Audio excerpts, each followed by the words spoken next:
Ayan, magandang buhay sa atin mga kabok. Ayan, gagawin ko lang yung sasakyan ko mga idol.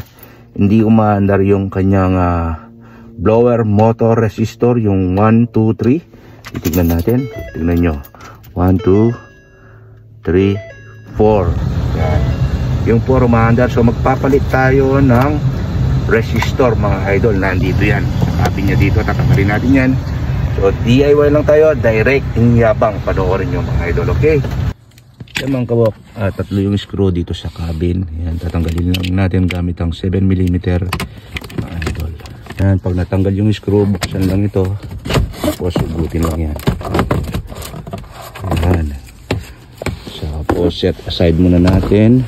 At yan mga idol, hanapin lang natin yung blower motor resistor na ito. Yan, bali may kunya siya dito. Yan o, tulak lang papasok yun, sabay atak. Yan, tatanggal na yan mga idol. Yan, itulak lang yung kunya na to papasok. Yan, and then gagamitin lang natin dito yung 8mm na socket. So kasi medyo mahirap, kailangan meron ka socket dito na 8mm mga idol para matanggal yung dalawang tornilyo kabilaan. Tapos click mo lang, itaas mo lang yan, pwede nang palitan. Yan o. Yan mga idol, bali natanggal ko na yung dalawang tornilyo niya. Ito, gamit lang natin ay 8mm. Tapos yung lang yun, ganyan siya o, sira na talaga.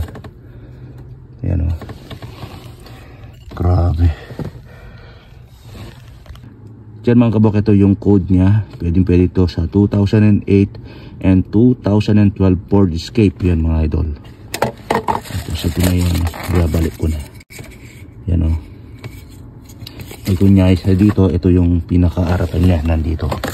Yan o, balik natin. Yan mga idol, ibabalik ko lang dito. Tapos balik natin yung nuts. Yan mga idol, yung pagbalik dito, hindi naman kailangan yung sobrang higpit. Kamukha ng pagmamahal mo, sobrang higpit. Aray ko po.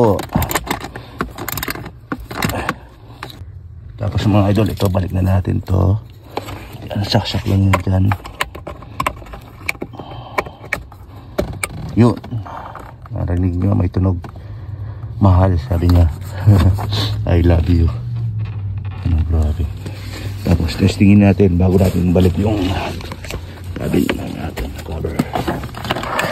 Yan mga idol, testingin muna natin.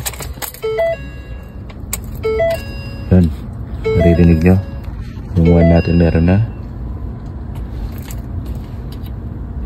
2. Happy ako.